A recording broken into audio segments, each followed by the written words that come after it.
Pesape ba question misusu tozoka kala. D'accord. Tozongeli yango. La première question, qu'est-ce qui motive monsieur Charles Onana autant pour travailler sur le Congo depuis plusieurs années maintenant alors que vous êtes camerounais? Eh bien, simplement parce que le Congo est un très très grand pays, un pays très important en Afrique centrale, avec 9 frontières avec des pays voisins. Et si on laisse le Congo s'effondrer, je pense qu'une grande partie de l'Afrique centrale va s'effondrer. Il faut que les Congolais d'abord en soient conscients et puis que les autres Africains soient suffisamment conscients. Et je crois que si le nom de Lumumba est resté marqué dans les mémoires de beaucoup de gens dans les années 60, qui avaient une conscience politique très forte de ce qu'était l'émancipation de l'Afrique, ce n'est pas pour rien. Où trouvez votre livre ici en RDC, maintenant que vous êtes personnellement là? Alors, il semble qu'il y a la librairie des Grands Lacs qui a reçu des ouvrages dont je ne sais pas s'il y en a encore suffisamment là-bas ou pas. Mais c'est l'un des rares points de vente du livre à Kinshasa. Comment est-ce que vous expliquez que votre livre qui a été parmi les meilleures ventes à la FNAC en France à sa parution, vous en avez vendu par centaines ou par milliers, je ne sais pas, qui parle du Congo, soit si peu vendu et si peu commercialisé au Congo? Mais je pense qu'il faut poser la question aux autorités congolaises. Je pense de ce que j'ai vu dans mon travail de recherche, le Congo a en son sein beaucoup d'ennemis du pays. Et je pense que les ennemis du pays ont peut-être beaucoup plus d'influence que les patriotes congolais. Et il serait peut-être temps que la tendance inverse, parce que vous vous imaginez si j'avais écrit un livre sur le Rwanda pour défendre la souveraineté du Rwanda, mais ce serait un livre qu'on trouverait dans tous les pays africains.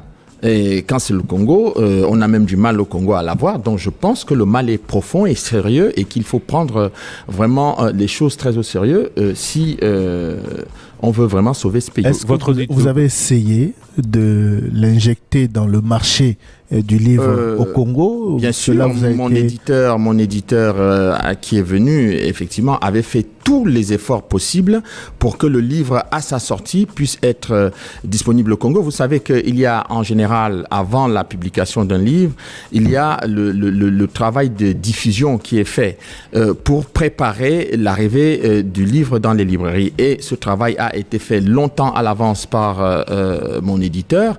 Et lorsque le livre est sorti physiquement, il a fait également les mêmes efforts pour que le livre puisse être disponible au Congo. Mais je pense qu'il y avait aussi des gens qui avaient peur que le livre soit au Congo.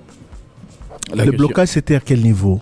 Alors là, c'est le grand mystère pour nous. C'est-à-dire qu'on n'arrive pas à savoir comment est-ce possible qu'un livre qui parle du Congo, qui défend la souveraineté du Congo et les victimes congolaises, il soit difficile de le faire rentrer sur le territoire congolais et que même lorsque les émissions avaient été faites et lorsque Top Congo avait posé la question très sérieusement, publiquement, à la sortie, on s'est rendu compte que quand même, malgré tous ces efforts-là, ce n'est pas naturel pour les Congolais d'avoir le livre. Et nous en avons souffert pendant ce séjour concernant les conférences, les différentes conférences qu'on a fait à l'université, où on faisait une conférence avec plus de 500 personnes, 600 personnes dans les salles. Et bien, tout le monde avait besoin de livres et on était incapable de pouvoir leur donner satisfaction parce que mon éditeur a voulu, vu cette situation, offrir une vingtaine de livres, une trentaine de livres à certaines universités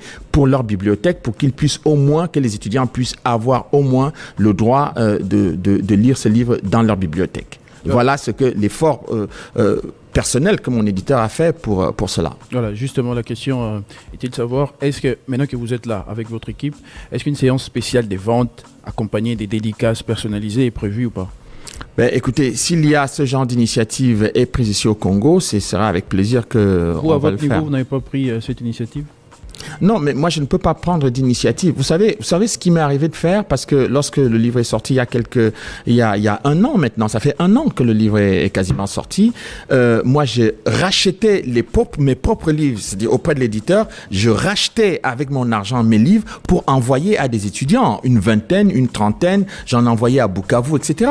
Mais il y a beaucoup d'argent dépensé pour faire le travail et je redépense l'argent une deuxième fois pour acheter les livres, pour les mettre à disposition des Congolais. Vous croyez quand même que c'est quand même difficile de comprendre pourquoi il y a ce blocage ici avec cet ouvrage. Alors que, j'ai même vu, vous savez, il y a autre chose. Les Congolais qui sont dans la diaspora achetaient des dizaines de livres pour envoyer à leur famille au Congo. Mais c'est pénible de vivre ce genre de situation. Et c'est ça qui me renforce dans l'idée qu'il faut se battre pour que le Congo soit libéré et que on ne contribue pas à faire tomber ce pays dans l'abîme. Vous en voulez à qui? Mais je n'en veux à personne, je suis un intellectuel. Quand vous parlez de blocage, je me rappelle qu'il y a une année, enfin pas une année, il y a le 31 mai 2023. Oui, on faisait la même émission à Paris. Oui, bien sûr. On vous avait posé la même question. Oui. Vous avez répondu de la même manière. Mais ma question, le blocage se situe à quel niveau? C'est à vous, Congolais, ici, de faire des investigations pour comprendre qu'est-ce qui se passe. Qu'est-ce qui peut justifier, expliquer qu'un livre écrit pour le Congo dans une situation de menace extrêmement grave pour la balkanisation du pays et où il y a des millions de morts sur les bras, le livre qui défend tout cela, ne peut pas rentrer au Congo. C'est à vous. Vous l'avez envoyé, il a été bloqué à la douane. C'est ce que j'essaie de comprendre. Non. Est-ce qu'il est arrivé par le circuit normal? Non, mais écoutez, vous me posez une question à laquelle vous êtes supposé me donner la réponse. Mais parce que je ne sais pas comment il est arrivé. Non, mais vous êtes journaliste congolais, on est bien d'accord. Oui. Vous connaissez les gens de ce pays mieux que moi, on est bien d'accord. Vous connaissez le fonctionnement de ce pays mieux que moi, on est bien d'accord. Donc c'est à vous de chercher à me donner des réponses sur ce qui se passe. Mais vous avez fait le nécessaire pour... On a fait tout. Je vous ai dit qu'il y a eu un travail de diffusion fait pour permettre à ce que le livre arrive ici. D'ailleurs, je crois que la librairie des Grands Lacs, qui a vocation à recevoir les livres, a reçu des livres et avait fait recommander les livres une deuxième fois. On leur a envoyé des livres. Sauf que soit les commandes étaient faibles, soit qu'il n'y avait pas suffisamment de possibilités de vendre plus de livres. On ne comprend pas. Nous-mêmes, même l'éditeur est incapable techniquement de vous expliquer ce qui se passe. Mais la demande est forte. La demande, mais écoutez, je vous dis, partout dans les universités, on était assaillis par les demandes de livres. J'étais incapable de faire face à ça. Mais ce qu'on a prévu, parce qu'on savait que c'était très difficile, l'éditeur a prévu que pour chaque université où on allait faire des conférences, qu'on puisse quand même avoir une vingtaine de livres pour la bibliothèque des étudiants. Et je pense que le recteur, que ce soit le recteur de l'université de Kinshasa, était très content. Les étudiants aussi étaient très contents au moins de pouvoir avoir quelques livres dans la bibliothèque. Parlons du livre justement, du contenu on va dire, oui. À moins qu'il y ait une question sur toutes ces difficultés, une autre question, mais que l'on parle du contenu du livre, c'est ce qui est plus important. Holocauste au Congo, l'omerta de la communauté internationale. Pour ceux qui vous suivent pour la première fois, qu'est-ce que vous avez voulu dire à travers ce livre? Écoutez, j'ai simplement constaté que depuis plusieurs années, vous savez, il y a eu des événements tragiques au Rwanda, donc le génocide, et en France, par exemple, en Europe de manière générale, où je suis régulièrement et où je suis exactement ce qui se passe, on parle du Rwanda tout le temps. Ça fait presque 30 ans aujourd'hui, il va y encore avoir des commémorations, etc., avec une couverture médiatique tout à fait incroyable. Mais quand vous regardez le nombre de morts qu'il y a eu au Rwanda en 1994, à peine 1 million, disons, s'il y a eu 1,5 million, imaginons même qu'il y ait eu 2 millions, j'exagère pour les chiffres, pour qu'on ne pense pas que je sous-estime, n'est-ce pas, le nombre de victimes. Le Congo, aujourd'hui, c'est plus de 10 millions de morts. Et tout le monde reconnaît quand même que le nombre de morts dans la tragédie congolaise depuis 30 ans est colossal. Mais qu'est-ce qui peut expliquer que les médias occidentaux ne parlent pas, les médias africains ne parlent pas du Congo et on ne parle que du Rwanda? J'ai donc constaté qu'il y avait comme une sorte de consensus mou qui ne dit pas son nom pour garder le silence sur les victimes du Congo et sur la situation du Congo. Ce n'est pas un aveu un aveu de culpabilité à média wana de ces pays-là parce qu'ils auraient une responsabilité dans le génocide du Rwanda et pas dans ce qui se passe au Congo. Et qu'est-ce que les Congolais ont à voir avec les événements du Rwanda ? Les Congolais ne se sont jamais mêlés des événements du Rwanda. Les Congolais n'ont pas traversé la frontière pour aller tuer les gens au Rwanda en 1994. Mais par contre, l'armée de Paul Kagame a traversé la frontière plusieurs fois jusqu'à présent avec le M23 pour massacrer les populations sur le territoire congolais au vu au sud de la communauté internationale en présence de la MONUSCO, en présence de la MONUC à l'époque. Et donc, qu'est-ce qui peut justifier que les gens se taisent sur le drame congolais sous prétexte qu'il y a eu des événements au Rwanda ? Donc, vous êtes parti de ce constat et vous avez mené des enquêtes, vous avez documenté même vos recherches pour démontrer que la communauté internationale est visiblement derrière le Rwanda dans ce qu'il fait au Congo. Mais écoutez, la meilleure preuve, c'est la dernière convention qui a été signée entre le Rwanda et l'Union européenne pour soutenir l'Union européenne, pour soutenir le Rwanda dans un accord de partenariat, mais tout à fait ubuesque, au même moment où l'ensemble des rapports sortent, où les sénateurs américains, les membres du Congrès américain écrivent à M. Blinken pour lui dire qu'effectivement, le Rwanda soutient le M23, c'est-à-dire une organisation terroriste, pour terroriser les Congolais, pour massacrer les Congolais, pour violer les femmes congolaises. C'est à ce moment-là que l'Union européenne choisit de signer un accord avec le Rwanda. Donc, qu'est-ce que vous voulez quand vous voyez ça ? Vous comprenez effectivement que ce qui est important, c'est plutôt de soutenir ou d'encourager le Rwanda à commettre les atrocités, les crimes contre l'humanité que ce pays commet sur ce territoire. Vous avez dit lors de votre premier passage sur Top Congo que l'objectif du livre était aussi celui de rompre les silences. Bien sûr. Voilà, aujourd'hui, après presque une année, est-ce que ce silence au niveau de la communauté internationale est rompu ? Alors, vous avez vu ces dernières années, il ne vous a pas échappé ces derniers mois, qu'il y a eu comme un réveil soudain de la presse internationale. On a même vu certains hommes politiques français venir au Congo pour s'intéresser aux crimes concernant le Congo, alors que le drame du Congo dure depuis 30 ans. Donc, qu'est-ce qu'ils attendaient depuis pour venir ici ? Et je considère aussi que, parce que aussi on a vu que, je crois que c'est pas simplement parce que nous avons écrit ou des choses comme ça, mais parce que les gens ont aussi vu que le président de la République de la RDC a commencé à dénoncer le rôle et l'action du Rwanda aux Nations Unies et de façon forte au niveau international, que subitement tout le monde se rend compte que, parce qu'il y a aussi autre chose, c'est la diaspora congolaise qui s'est mise à se mobiliser dans la plupart des pays européens et occidentaux, qui fait qu'aujourd'hui la combinaison de toutes ces actions fait que les gens soudainement ont l'impression de découvrir qu'il y a quelque chose qui se passe au Congo. Et ça, je pense que c'est une très bonne chose. Il faut surtout que la mobilisation prenne l'ampleur de la situation qui se déroule dans ce pays. Mais lorsque malgré cette mobilisation, on constate que l'Union européenne conclut un accord avec le Rwanda, vous venez de l'évoquer, cela ne décourage pas ? Non, tout simplement, l'Union européenne n'est pas à son coup d'essai. Vous savez, en 2010, lorsque le rapport Mapping a été créé, l'ancien commissaire européen, M. Louis Michel, avait créé au Parlement européen ce qu'on a appelé l'Association des Amis du Rwanda. Et vous savez quel était l'argument qui était utilisé ? C'était que, effectivement, l'Union européenne, le Parlement européen, devait soutenir la culture. Alors, est-ce que le Congo n'a pas de culture ? Pourquoi n'a pas avoir créé au même temps une association des Amis du Congo pour soutenir la culture congolaise. Et je pense d'ailleurs que la culture congolaise est davantage connue à l'international que la culture du Rwanda. Donc on est effectivement dans un cas de figure où on a l'impression que l'Union européenne se moque éperdument de ce qui se passe dans ce pays. Et je sais exactement de quoi je parle parce que j'ai beaucoup de documents confidentiels sur l'attitude de l'Union européenne depuis 2002-2005 dans ce pays. Et fort de vos expériences, les recherches que vous avez menées, par où doit passer la paix pour que la paix revienne ici au niveau de la sous-région, au niveau de la RDC? Les Rwandais ne dérangent pas qu'en RDC, les Rwandais dérangent au Burundi, dérangent également d'autres pays au niveau de la sous-région. Est-ce qu'il ne faut pas une action concertée des pays de la sous-région dérangés par les Rwandais pour amener justement la paix? Écoutez, je ne sais pas ce que vous appelez action de concertation, mais vous savez, il y a eu beaucoup de discussions, notamment avec la RDC.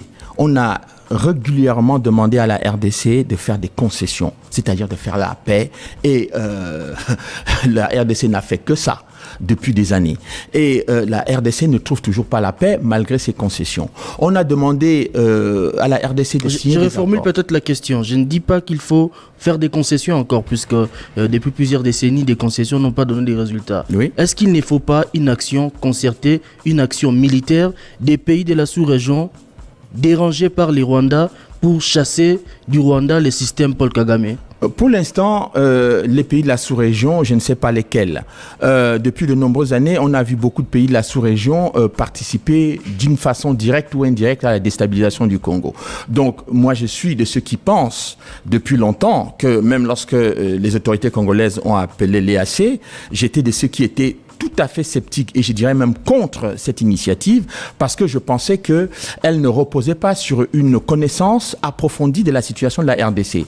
Et heureusement, on a constaté que le président Tshisekedi lui-même a constaté que ces gens ne faisaient absolument pas le boulot qu'ils prétendaient ou qu'on croyait qu'ils allaient faire ici. Et donc, on a demandé leur départ. Donc, je reste convaincu qu'il faut redonner confiance aux Congolais. Les Congolais sont plus combien 100 millions, un peu plus que ça. Mais vous croyez que les Congolais ne sont pas capables de défendre ce pays, de le défendre solidement et sérieusement, mais à condition de leur faire confiance, de leur donner les moyens, ils vont y arriver. Oui, et donc, je ne crois pas qu'on va attendre les gens de l'extérieur pour venir faire le boulot. Monsieur Charles Onana, j'ai lu votre livre depuis l'année dernière et ce qui m'a le plus impressionné, c'est la série de documentations sur laquelle vous êtes basé pour illustrer tout ce que vous avez dit. Ce complot finalement international contre la République démocratique du Congo, des documents secrets sortis des services des États-Unis, de l'Europe, etc. Où situer aujourd'hui la responsabilité et quelle doit être la posture de la République démocratique du Congo? Est-ce qu'il faut désigner le Rwanda, s'attaquer au Rwanda? Est-ce qu'il faut simplement s'exprimer, briser le silence comme vous le dites? Ou est-ce qu'il faut soit aller au niveau supérieur, au niveau des parrains du Rwanda? Votre question est très importante, mais vous avez parlé des documents. J'en ai un sous les yeux qui date du mois le 28 juillet 1994. Et le 28 juillet 1994, c'est le moment où la fin de l'opération turquoise au Congo qui avait été déclenchée au Congo. J'ai sous les yeux un mémorandum du secrétaire d'État américain à la Défense qui parle de reconnaître le Rwanda. Il faut de reconnaître le FPR, c'est-à-dire les miliciens Tutsis qui ont pris le pouvoir au Rwanda en 1994. Il faut reconnaître au préalable la défaite du FPR, non, la victoire militaire du FPR sur le terrain pour entériner la défaite du gouvernement Hutu. C'est écrit par c'est écrit par la direction de la task force américaine qui était basée à Kigali, qui est adressée, qui est un mémorandum du secrétaire d'État américain. Donc, vous voyez qu'ils ont préparé la mise au pouvoir du FPR, de Paul Kagame, tranquillement, sérieusement, rigoureusement, et que dans votre question, lorsque vous demandez ce qu'il faut faire aujourd'hui, c'est d'abord de faire comprendre au Rwanda que le Rwanda n'a rien à faire au Congo. Ils n'ont absolument rien à faire dans ce pays. Le Congo n'a jamais agressé le Rwanda, militairement. Mais ils s'en foutent, on va dire. Mais oui, ils s'en foutent. Il va falloir aujourd'hui que les Congolais aussi commencent à se moquer éperdument de ce que dit le Rwanda ou de ce que pense le président Kagame. Si les Congolais continuent d'avoir peur du président Kagame ou d'avoir peur de parler du Rwanda ou de critiquer l'attitude du Rwanda, eh bien, ils vont continuer. Vous savez, ils sont conscients que les Congolais ont psychologiquement peur d'eux. Ils le disent. Hein. Vous avez vu comment ils parlent des autorités congolaises dans les médias, je ne dirais pas les médias rwandais, mais dans les médias occidentaux. Ils parlent des Congolais comme des gens qui n'ont aucune valeur, avec un mépris et une arrogance incroyable. Mais moi qui côtoie des Congolais depuis de nombreuses années, qui connais dans la classe politique congolaise des intellectuels de très haut niveau, des gens qui ont une expérience politique et diplomatique de très haut niveau, je ne peux pas comprendre qu'ils se taisent devant le comportement de Kagame, qui a grandi dans les forêts, dans les maquis, etc., qui est, je dirais, relativement très pauvre sur le plan intellectuel et sur le plan culturel. Quand je parle de culture, je parle de la culture du monde. Bon, et donc, quand vous avez affaire à quelqu'un quelqu'un de ce niveau-là qui a ce type de comportement, il va falloir à un moment donné que vous lui montrez que vous êtes un grand pays, que vous êtes des gens grands, fiers, qui ont une histoire internationale, parce que le Congo, depuis les années 60, a une histoire au niveau international qui est une histoire respectable. D'où ma question, comment le montrer au Rwanda? Est-ce que, parce que les dénonciations et tout ce que vous dites, d'une manière ou d'une autre, ça se fait, comment le démontrer avec tout ce que vous avez écrit, oui. Ce complot international? Je vais vous donner, pour détendre un peu l'atmosphère, un adage et un proverbe qui est très répandu en Afrique centrale, qui est un proverbe de sagesse. Parce que quand vous marchez avec un aveugle qui est indiscipliné, qui est arrogant, parce que c'est pas vous qui l'avez rendu aveugle, quand vous essayez de l'aider à marcher et qu'il est arrogant et qu'il marche n'importe comment et qu'il ne tient pas compte du fait que vous êtes en train de faire un travail intéressant autour de lui, de temps en temps, il faut lui écraser l'orteil pour qu'il sache qu'il ne marche pas tout seul. Donc pour l'instant, le Rwanda n'a pas encore eu mal à l'orteil, et lorsque les Congolais lui feront un peu mal à l'orteil, ils vont comprendre qu'il vaudrait mieux se cantonner aux collines de Kigali plutôt que de traverser régulièrement les frontières pour prendre Bunagana. Vous comprenez ? C'est ça le sujet. L'idée donc c'est de faire la guerre au Rwanda. Comment ? L'idée c'est donc de faire la guerre au Rwanda. Non, les Congolais n'ont pas besoin de faire la guerre au Rwanda. Ils ont besoin de mettre tous ceux qui sont illégalement sur leur territoire hors du territoire congolais. Ça c'est légitime. Au regard de tous les documents que vous avez lus, publiés pour beaucoup, est-ce qu'aujourd'hui le problème c'est Paul Kagame ou c'est, puisqu'avant vous nous recevions sur cette antenne, et après vous d'ailleurs, Didier Moumengi qui est lui aussi historien et qui nous a parlé de l'histoire des vues hégémoniques du Rwanda sur le Congo. Le problème c'est un pouvoir qui veut un territoire ou une population qui veut en dominer une autre? Les deux. Puisque en général, ceux qui veulent le territoire veulent dominer. Et il se trouve que j'ai découvert en novembre 1994 un document qui était rédigé par l'ambassade des États-Unis à Kigali.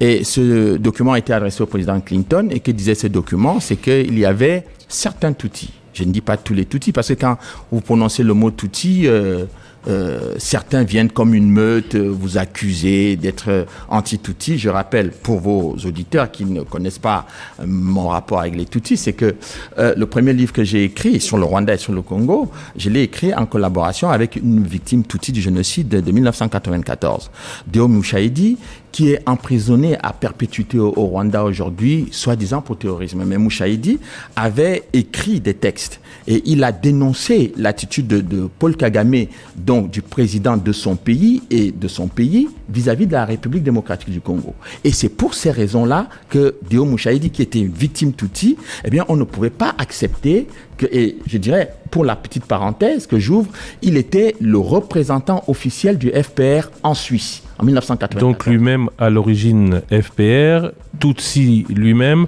Donc on ne peut pas dire aujourd'hui, parce qu'il y a beaucoup de gens qui focalisent ce sujet, et vous, et ceux qui le tenaient, sur le fait que vous soyez anti-Tutsi. Mais est-ce que aujourd'hui on peut dire que tous les Tutsis sont contre le Congo, ou il ne s'agit qu'une minorité du Tutsi, de Tutsi et d'autres, parce que à eux seuls ils pourraient, et on l'a dit, pas tout faire, et ils ont des complicités internationales, c'est une minorité, non pas toute une communauté qui veut prendre le contrôle du Congo. Bon, quand vous faites de la science, vous analysez le détail. Vous ne faites pas les choses de façon globalisante.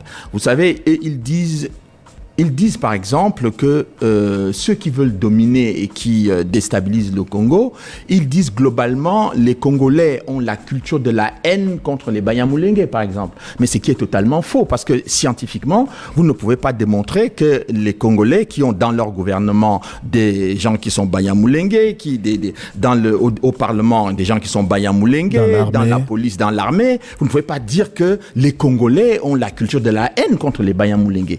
Et vous n'entendez n'entendez pas des gens contester fortement ce genre d'opinion qui est une opinion politique, qui n'est pas, je ne dirais même pas une opinion politique, c'est une idéologie. On veut empêcher les Congolais de dénoncer les gens qui les oppriment, qui les massacrent, qui les violent, sous prétexte que certains d'entre eux seraient Banyamulenge. Donc, tous les Tutsis, moi je ne peux jamais dire ça. C'est-à-dire que moi j'ai beaucoup d'amis Tutsis. J'en ai beaucoup qui ont été tués en 94 et j'en ai beaucoup encore aujourd'hui, même si certains sont dissuadés d'échanger avec moi parce que ceux qui sont les plus radicaux, les plus féroces et les plus, je dirais, haineux parmi eux, ils ne veulent pas que vous parlez de Tutsis. Si vous parlez de Tutsis, c'est comme si ils représentaient tous les Tutsis de la planète. Donc, non, parce que je vois d'ailleurs sur... ma question, elle est précise. Oui. Sur YouTube, il y a quelqu'un qui vous... d'ailleurs, on va l'effacer, qui vous traite d'extrémiste anti-Tutsi congolais. Bon, s'il me traite de Congolais, bon, je suis fier.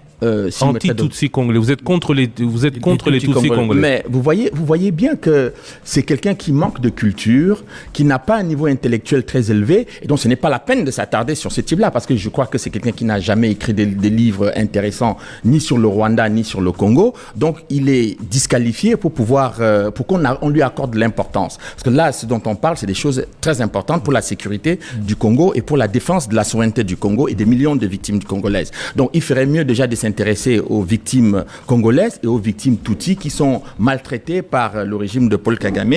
Il rendrait beaucoup de services aux Rwandais, qu'ils soient Hutus ou Tutsis. La deuxième chose, c'est que par rapport à votre question, c'est que la minorité dont on parle là, la minorité radicale extrémiste qui a pris les armes en 94 pour renverser le président Habyarimana et qui agresse le Congo, ils sont à la suite du document que j'avais lu, donc le rapport qui avait été adressé au président Bill Clinton, ce mémorandum, qui disait qu'ils avaient envie de créer un empire qui embrassait l'Ouganda, le Rwanda et le Burundi pour que le Congo soit en quelque sorte l'épicentre de leur empire. Cet élément a été important puisque j'ai retrouvé le chef d'état-major particulier du président Mitterrand, qui avait fait la même analyse sur la base d'une rencontre avec plusieurs personnes, qui m'a confirmé cela. L'autre personne qui a été pour moi une personne qui a ouvert un peu mes yeux sur cet aspect des choses, c'est l'ancien ministre français de la coopération, Monsieur Bernard Debré, qui a été médecin, professeur d'université, qui m'avait rencontré, m'avait reçu dans son bureau à l'hôpital Cochin à Paris, et il m'a dit, j'ai rencontré un certain nombre de Tutsis qui étaient déjà plus ou moins au pouvoir au Burundi et en Ouganda, qui avaient effectivement envie de créer un Tutsisland. Bon, et moi, j'étais très sceptique dans cette affaire-là. Je ne croyais pas qu'ils étaient en mesure, une minorité de gens pouvaient arriver à construire un empire, etc. Bon, je prenais cette idée comme il est farfelu. Mais sauf que le président, le ministre Debré, qui est très respecté en France en tout cas, a publié un livre dans le retour du Mwami, pour ceux qui ont envie de lire, sauf si ces gens-là achètent finalement le livre, aucun Congolais. Mais je vous dis, achetez vite sur la toile, le livre, le retour du Mwami du professeur Bernard Debré. Et vous allez lire comment il explique leur projet en détail. Et puis, Museveni lui-même, il a écrit un livre récemment que Freddy Mulumba m'a montré lors de mon passage ici à Kinshasa, et dans lequel il dit très explicitement qu'ils ont envie de faire ça. Le fils de Museveni lui-même a dit, évidemment aussi que, quand on a commencé à mettre en cause un certain nombre de gens ici au Congo par rapport à leur attitude vis-à-vis des Congolais, bon, il dit que il faut effectivement qu'une armée sous-régionale s'occupe de la question du Congo. Donc vous êtes dans une situation où on empêche les Congolais de dénoncer leurs agresseurs. À l'intérieur, on fait tout pour tuer le débat démocratique et le débat intellectuel, et puis on fait répandre partout la rumeur selon laquelle les Congolais seraient devenus des champions de la haine, alors que dans le monde entier, tout le monde sait que les Congolais sont très accueillants. Monsieur Onana, vous avez également mené vos recherches sur le Rwanda énormément. J'aimerais qu'on parle aussi de l'actualité du Rwanda de ces derniers jours. Paul Kagame est investi candidat président de la République de son parti. Il aura pour un 5e mandat. Qu'est-ce qui, d'après vous, pourrait justifier l'absence d'alternative ou d'opposition farouche à Paul Kagame? Est-ce parce que on connaît l'histoire de Paul Kagame, l'armée, la rébellion, la guerre. Est-ce Paul Kagame ne peut quitter le pouvoir que par la guerre, par la rébellion, et non par le voie démocratique? Là, vous me posez une question, une colle en quelque sorte, parce que quand vous voyez quelqu'un qui modifie la Constitution pour se représenter et qui vient donner des leçons aux dirigeants congolais sur le respect de la démocratie, des choses comme ça, en fait, les gens ont oublié que Kagame, lorsqu'il est arrivé au pouvoir en 1994, c'est ce qu'il avait dit. Il avait dit que le régime d'Habyarimana était une dictature, qu'il fallait apporter la démocratie. Habyarimana a fait 17 ans au pouvoir. Paul Kagame a fait combien? Maintenant plus de 23. N'est-ce pas? Plus de 23. Donc il a fait plus qu'Habyarimana. Et il se représente encore aujourd'hui pour faire encore je ne sais pas combien de mandats. Voilà comment cette culture du mensonge là qui est développée par le régime rwandais fait que je suggère, je ne dis pas que je conseille parce que je n'ai pas la prétention de vouloir donner des conseils aux dirigeants congolais, je suggère aux dirigeants congolais de ne pas écouter ce que dit M. Paul Kagame parce qu'il ment en permanence. Qu'est-ce qu'ils doivent faire? Les principaux titres du journal de 13h, l'ancien ministre du Transport, Chérubin Okende, sera conduit dans sa dernière demeure ce mercredi à Kinshasa. L'inhumation aura lieu à la nécropole entre terre et ciel. Les opposants Moïse Katumbi, Délice Sanga, Martin Fayulu, Augustin Matata, mais aussi quelques membres du FCC sont présents aux obsèques. Aucun membre du gouvernement n'y a été aperçu. Une messe des suffrages est en train en ce moment d'être dite à la cathédrale Notre-Dame du Congo. Chérubin Okende qui a été retrouvé mort le 13 juillet dernier dans son véhicule. La justice avait conclu à un suicide après enquête et analyse des rapports des experts sur sa mort. Rapports et analyses qui avaient surpris la classe politique. C'est aujourd'hui la journée internationale de la francophonie en RDC. Aucune manifestation prévue pour le délégué général à la francophonie de la RDC, Mabiala Maoumba. Le cœur n'est pas à la fête et le ministère des Affaires étrangères indique que la célébration de cette journée, cette année, coïncide avec une période douloureuse pour notre pays avec les conséquences désastreuses de la guerre que nous impose le Rwanda, dont la secrétaire générale de la francophonie est issue dans l'est de la République démocratique du Congo. Et puis démolition de l'immeuble de 7 étages qui s'est affaissé au quartier Sosimat à la Gombe. La destruction a commencé hier soir, selon un communiqué de l'hôtel de ville, sous la supervision du gouverneur Jean-Tilingo Bilambaka. En attendant la démolition complète, l'ordre des architectes estime que les responsabilités de ce drame sont partagées. Brunel Joseph Guibalé révèle que l'immeuble était au départ prévu pour 4 étages seulement et les autres niveaux ont été ajoutés à la demande du client.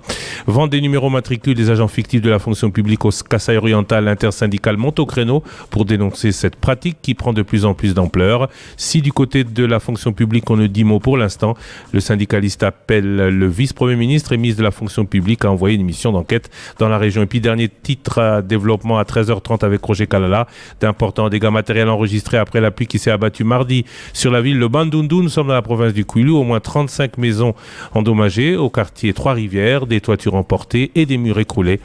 Plusieurs familles ont passé la nuit à la Belle Étoile. À 13h passées de 8 minutes. C'est Roger Kalala que vous retrouvez à 13h30 pour l'heure l'émission Le Débat. Je ne sais pas qui avait la question.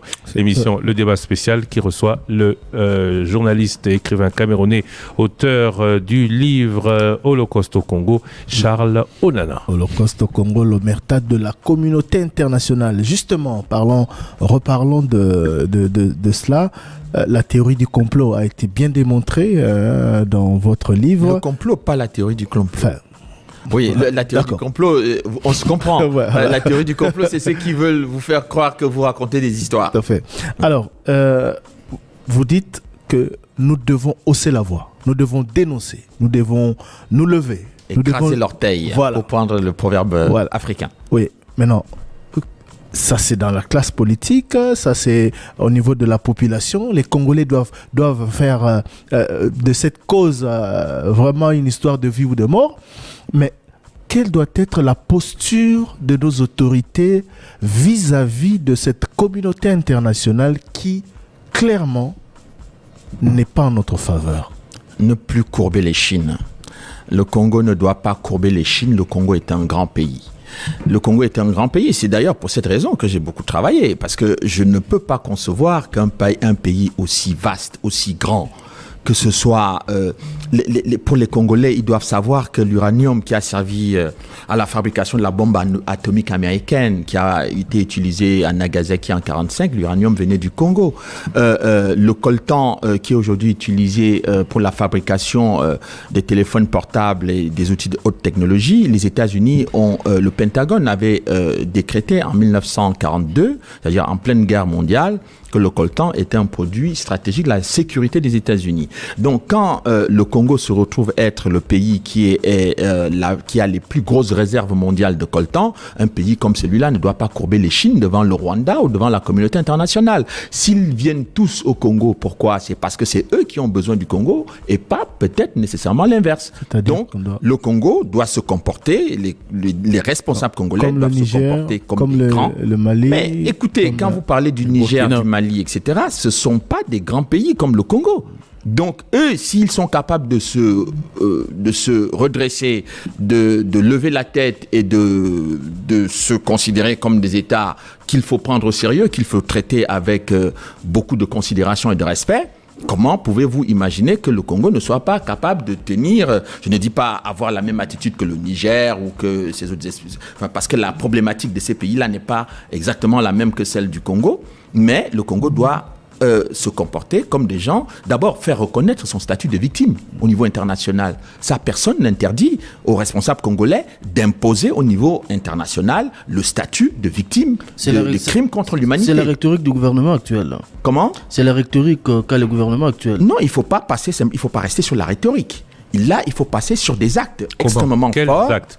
Question d'Héritier Izébé. Bonjour Charles Onana. Après toutes vos analyses, quelles seraient les propositions précises à faire à l'État congolais pour mettre fin à cette guerre imposée par les Occidentaux via le Rwanda? Donc, on me demande un peu trop. On me demande à la fois d'être un très bon chercheur, un très bon écrivain et un très bon conseiller. Bon, je peux essayer d'évoquer des pistes.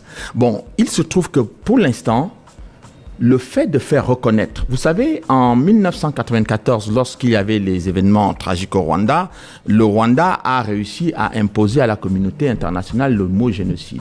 Le mot génocide, bon, je peux expliquer comment c'est arrivé parce que j'ai travaillé minutieusement sur cette question-là. Donc, ce terme est rentré dans le vocabulaire. Il serait important aujourd'hui que les Congolais se battent pour que le terme holocauste, par exemple, rentre dans le vocabulaire dans des éléments de langage. Oui, mais la question que je voulais poser tout à l'heure, vous ne l'avez peut-être pas bien maîtrisée ou saisie, c'est peut-être de ma faute aussi.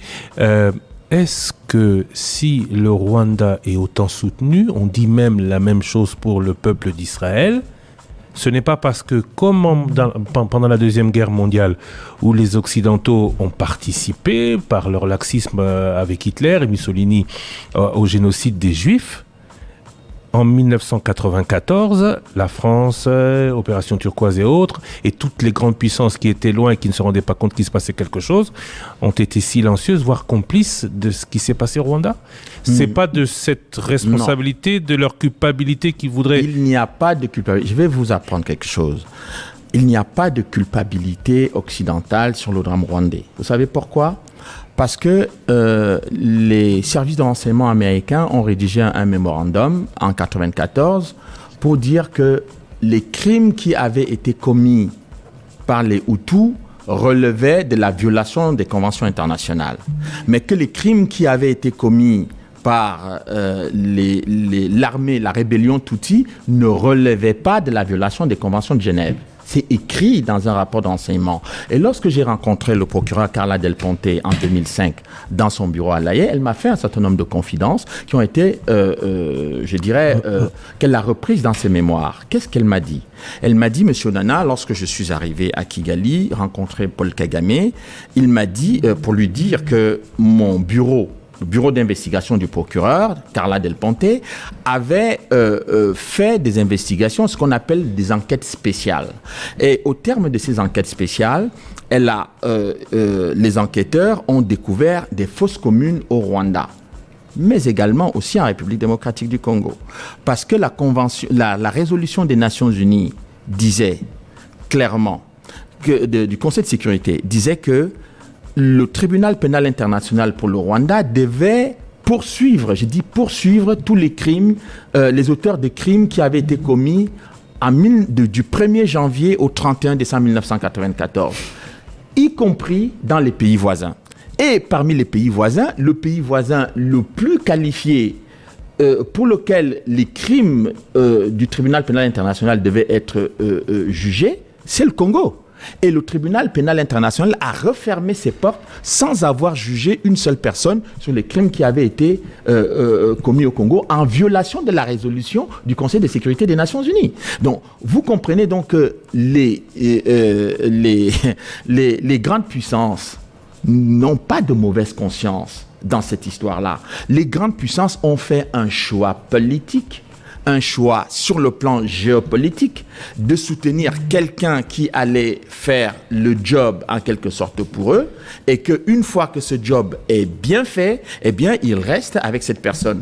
Constatez par exemple, pour renforcer encore ce que j'ai dit avec l'actualité, vous avez vu par exemple que la Grande-Bretagne venait de faire envoyer des immigrés indésirables qui viennent d'Afghanistan, qui ont fait la guerre en Afghanistan. On veut les envoyer au Congo contre l'avis au Rwanda. Du Parlement et des institutions britanniques. C'est-à-dire que le Premier ministre, le gouvernement britannique engage un bras de fer avec les institutions britanniques les plus prestigieuses pour envoyer des gens au Rwanda qui sont indésirables. Le Rwanda qui a déjà un problème d'espace pour... Oui, absolument. Alors avançons. Il n'a pas fini de répondre à votre question. Beaucoup de commentaires, oui, de la responsabilité. Oui, les mesures concrètes à prendre, je crois. Les mesures concrètes, il nous a dit aussi qu'il ne pouvait pas, lui, il était là en tant que chercheur. Pour établir. Les Congolais doivent consommer ces livres à tout prix pour ce silence intellectuel vis-à-vis du peuple congolais inconscient pour comprendre l'importance de lire cet ouvrage. Message de Thomas Mboma. La faute n'est pas à Charles Onana ni à vous, journalistes. Il dit Isaac Kinda a posé la question aux autorités Louis Colli. Enfin, je ne sais pas de quoi elle parlait, je ne vois plus, mais c'est à cause des mêmes ennemis dont parle. Voilà. Top Congo, avez-vous un service d'investigation afin de répondre à cette question? Pourquoi on bloque le livre de Charles Onana? Message de Derek Kabouya. On va essayer de se pencher là-dessus. Et puis, merci à monsieur Charles, mais nous avons au Congo des autorités qui voient ça mon intérêt. L'avenir vous donnera raison. Que Dieu vous bénisse. Et puis, est-ce que ces autorités... Une question de Clément Kakona. Monsieur Charles Onana, encore une fois, félicitations pour votre courage. Est-ce que votre agenda prévoit une rencontre avec le Premier ministre ou avec le chef de l'État congolais? Si oui, pour leur dire quoi? Eh bien, moi, je n'ai pas prévu de rencontrer les autorités de ce pays. Moi, je suis venu pour parler aux étudiants, aux chercheurs, aux intellectuels et essayer de les encourager parce que les intellectuels, les chercheurs et les étudiants de ce pays ont besoin d'encouragement. Moi, j'ai pris l'initiative de venir les encourager face à la situation extrêmement difficile que traverse le peuple congolais. Mais si jamais les autorités avaient envie de me rencontrer, mais je ne verrais aucun inconvénient à les rencontrer parce que ce sont les autorités. Pour leur dire quoi? Qu'est-ce que vous leur diriez si vous voyez le Premier ministre, si vous voyez le Président? Mais je leur dirais ce que je suis en train de vous dire, qu'il faut qu'ils tapent un peu du poing sur la table pour faire comprendre que bon, ça suffit d'humilier les Congolais. Et je vais effectivement d'ailleurs leur passer un message sur ce que moi j'ai ressenti pendant cette période. Les Congolais, de tout ce que j'ai rencontré, les étudiants, ils ne veulent pas entendre parler de négociations avec Paul Kagame. C'est comme si dans l'opinion, les gens ont une intuition forte de ce qu'est la psychologie de Paul Kagame. Donc, il l'a fait. Il faut savoir qu'il n'a jamais respecté les accords qu'il signait. Lorsqu'il était encore chef de la rébellion en 1994, les accords d'Arusha, il ne les a jamais respectés. Pendant qu'il signait les accords d'Arusha, eh bien, lui, il avançait sur le plan militaire et c'est étrange, la similitude avec la situation d'aujourd'hui, c'est-à-dire que plus il pousse les Congolais aux négociations, et à chaque fois que les Congolais veulent réagir, ils disent non, il faut aller négocier, et quand les Congolais se mettent à négocier, eux, ils avancent sur le plan militaire et ils occupent des parties du territoire congolais. Donc, il faut comprendre que moi, je connais ce logiciel logiciel par cœur, il va falloir aussi, c'est pour ça que j'ai fait le livre, pour que partager cette expérience avec les Congolais qui ne se laissent pas avoir. Bonjour le débat, M. Charles Onana. Votre livre est un cri d'alarme et un plaidoyer que vous faites en faveur du Congo alors que vous n'êtes pas congolais et bien qu'africain. Si vous aimez tant le Congo, pourquoi vous ne demandez pas carrément notre nationalité pour devenir compatriote? Cher Onana, bienvenue en RDC, futur compatriote Ben Yamabo. Écoutez, je suis déjà congolais. Vous savez, je suis ravi de ce message sympathique. Vous savez, les diplomates africains, quand ils me voient, que ce soit aux Nations Unies ou ailleurs, quand j'arrive comme expert sur un certain nombre de questions, ils disent alors, Monsieur Onana, le Congolais, ça va? On ne vous voit pas faire des pressions dans les couloirs ici ou du lobbying, mais ça signifie déjà que pour beaucoup de gens, ils me voient déjà comme un Congolais. Christian Nzaoulembe à Bruxelles, on sent de la passion dans le discours de Charles Onana. D'où vient cette passion? Un autre livre arrive-t-il pour parler de quoi? Lui, il répond déjà aux questions. C'est ça. Bon, écoutez, je voudrais dire que... Cette passion vient d'où? De beaucoup de choses, mais c'est lui qui, je crois, qui est à l'auteur de ce déclic, c'est Monseigneur Mouzirois. C'est-à-dire que Christophe Mouzirois, qui a été assassiné par les éléments du FPR en 1996, qui a écrit de nombreuses lettres à l'ambassadeur des États-Unis à Kinshasa, au nonce apostolique à Bruxelles, et bien entendu au président, l'ancien président Jimmy Carter. Mouzirois avant même la chute du maréchal Mobutu. Oui, absolument. Parce que certains vous prêtent cette passion du fait de votre proximité à un moment donné avec l'ancien conseiller du maréchal Mobutu, Honoré Ngwanda Nzambo. Non, mais vous savez, Monseigneur Mouzirois, quand j'ai commencé mon travail, je ne connaissais pas Monsieur Honoré Ngwanda. Je ne l'ai rencontré que beaucoup plus tard. Mais c'est lui qui a été le déclencheur en quelque sorte de ma curiosité intellectuelle et qui m'a inspiré aussi de travailler sur le Congo. C'était Monseigneur Mouzirois. Et c'est d'ailleurs pour cette raison que j'ai demandé à faire une messe en sa mémoire, parce que pour beaucoup de Congolais, c'est un héros national. C'est-à-dire qu'il ne faut pas chercher les sources d'inspiration ailleurs. Il y en a eu au Congo. Il y a eu Lumumba, bien entendu. Mais plus récemment, dans le drame que vit actuellement le Congo, il faut lire le livre extraordinaire de Monseigneur Sébastien Mouyengo, qui a écrit un livre sur Monseigneur Mouzirois. Il va falloir que ces livres-là soient enseignés dans toutes les écoles au Congo pour que les Congolais s'inspirent d'un héros national et qu'ils s'inspirent des actions que Monseigneur Mouzirois a posées. Parce que Monseigneur Mouzirois avait le choix. Il avait le choix de fuir, de venir rester à Kinshasa, mais il a refusé. Il est resté à l'est du pays et on l'a assassiné. Parlant de l'est du pays, parlant d'autres coins de la République démocratique du Congo qui vous sollicitent, est-ce qu'on peut vous envisager le même exercice que vous faites ici en faveur des étudiants à Lubumbashi, à Goma, à Bukavu, à Kisangani? Bien sûr, on peut envisager tout ça parce que moi, je vous dis déjà, je ne savais pas que j'allais arriver ici parce que vous savez que pour les Rwandais, je suis considéré comme l'ennemi public numéro 1 après le décès de mon ami Pierre Péan, qui avait fait du chemin avec moi, que j'avais incité fortement à travailler sur le Congo, parce que quand je voyais comment le Congo était traité, je lui ai dit, moi je ne veux pas être tout seul dans cette affaire-là, où on parle de l'action des grandes puissances. J'ai beaucoup poussé Pierre Péan à écrire, c'est pour ça qu'il a écrit le livre Carnage, avant sa mort. Donc, si vous voulez, je pense que tout le territoire congolais, je peux faire ce même travail partout. Mais il va falloir que les Congolais mettent dehors rapidement, très rapidement, tous ceux qui n'ont pas vocation à rester au Congo et qui participent à la déstabilisation interne du Congo. Vous avez dit tout à l'heure vous avez découvert qu'il y a les ennemis du Congo congolais. Vous avez parlé des complicités internes, des trahisons.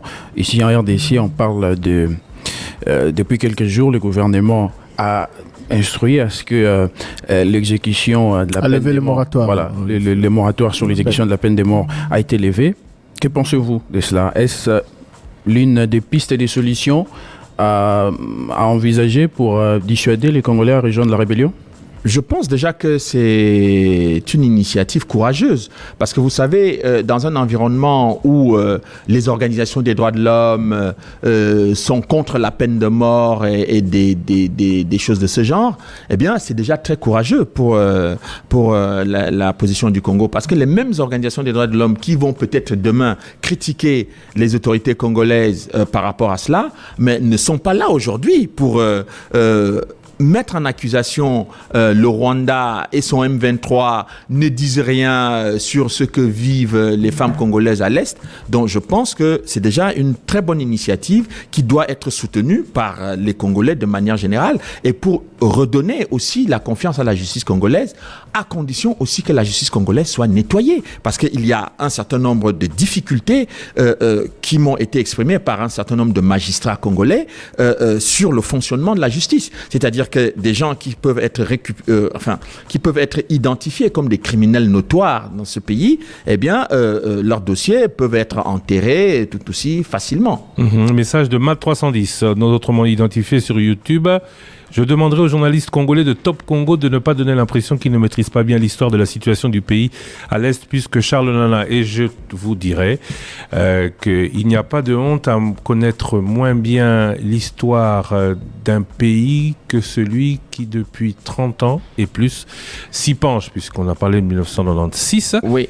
Le journaliste est l'historien du temps présent, il vous dit ce qui se passe, il peut se pencher, se documenter, et même aller beaucoup plus sur tel ou tel sujet, mais je rappelle que Charles Nana, lui, il est focalisé, il a déjà écrit sur ce sujet à de nombreuses reprises, et pas seulement sur le Congo, sur le Rwanda aussi. Sur le Rwanda, mais si vous permettez, monsieur Lusakweno, je pense que ce type de réaction, c'est une réaction de mépris à l'égard des journalistes congolais qui m'ont invité. Je ne crois pas qu'il y ait un seul journaliste sur ce plateau qui ignore ce qui se passe à l'Est du Congo et à qui on doit apprendre ce qui se passe à l'Est du Congo. Peut-être aurait-il souhaité, cet intervenant, que vous m'accueilliez ici pour m'insulter du matin, du début de l'émission jusqu'à la fin de l'émission. Là, peut-être qu'ils auraient pensé que vous maîtrisez les dossiers du Congo. Donc, je ne crois pas que c'est une attitude correcte vis-à-vis des journalistes congolais qui me donnent la parole pour pouvoir m'exprimer. Et c'est pour cette raison que j'ai réagi. 13h26, dans 2 minutes, on va devoir rendre l'antenne à Pigeon pour la grande édition du journal. Alors tout à l'heure, je lisais la question de Christian Nzaoulembe, pour laquelle on n'a pas eu Christian Nzaoulembe est notre correspondant à Bruxelles, pour la petite histoire. Oui. D'où vous vient cette passion du Congo? Vous avez parlé de Maître Munziwa, vous nous avez d'ailleurs recommandé... Monseigneur, oui. Vous nous avez d'ailleurs recommandé de lire un livre de Monseigneur Douvira. Un autre livre arrive, vous êtes arrêté sur Holocauste, ça fait plus d'1 an qu'il est sorti. Un autre livre arrive pour parler de quoi? Joker. Ah, Joker, vous ne répondez pas. Ouais, Joker. Joker, on ne répond pas. Charles Nana, merci beaucoup. Tossi, le Sanalingala. Merci beaucoup. Je peux simplement dire pour finir qu'il ne faut pas que les Congolais soient découragés parce que la tâche est difficile. Pendant 18 ans, ce pays a été mis sous le boisseau et il y a eu beaucoup de freins, beaucoup de difficultés. Et donc, il n'est jamais trop tard pour bien faire. Soyez courageux, vous aurez beaucoup de soutien, mais ne vous laissez pas intimider ni par le Rwanda, ni par la communauté internationale. Vous êtes un grand pays et il faut se battre pour que ce pays soit grand et reste grand. Merci à vous d'être grand pour nous aussi. Merci à Charles Nana. Oui, à quand? Puisque la question a été posée. Vous êtes du Cameroun, hein? Oui. Tout se passe pas bien chez vous non plus? Pas du tout. C'est très très difficile. On peut vous titiller aussi sur le Cameroun? Absolument, il n'y a pas de problème. Je n'ai pas de souci avec ça. Mais, sauf que je n'ai pas le même niveau d'expertise que sur le Congo. Merci à vous. Donc je serai aussi modeste que vous. On ira écrire sur le Cameroun. Merci à vous. Merci Thierry Kambundi. Merci Trésor Kiyombo. Merci Osé Manzanza. On a un cadeau à vous donner, malheureusement. Le cadeau est là. Oui, voilà. Le cadeau, il est là. Oui. Ah oui, il est là. Oh là. Le cadeau, voilà. Comme tous les personnes que nous recevons, j'ai un cadeau pour vous. Pour marquer votre présence et votre passage. J'espère qu'il tiendra dans votre valise parce qu'il faut rentrer avec et l'exposer là où vous serez. Ouais. C'est pour vous. Voilà. Oh, merci beaucoup. Merci. Ça me fait chaud au cœur. Et je salue tous les confrères pour cet accueil à Top Congo. Je pense que là, vraiment, mes enfants, ma famille sont très contents de voir. Juste un coup d'œil à la caméra, voilà, une photo. Merci à vous d'avoir été avec nous. Merci d'être encore avec nous demain. Tout de suite, Roger Kalala, direction Pigeon. L'actualité continue sur votre radio. À demain. Nouvelle rubrique, sujet de la semaine, sondage. Le débat is back. Na 2023, Bozela Kibiso Bisika et Belé. Émission Le débat Mboula Oyo. Makambo et Belé à Sikape à Kitoko pour na Bino Balandi pe Batali na Biso. 085 210 11 11. 11h30, 13h30, émission Le débat du lundi au vendredi, nous sommes ensemble. L'émission Le débat est la seule émission Oyo et peut se possibilité au Kotananda Kwabakonzi. 085 210 11 11. 11h30, 13h30, émission Le débat du lundi au vendredi, nous sommes ensemble. L'émission Le débat est la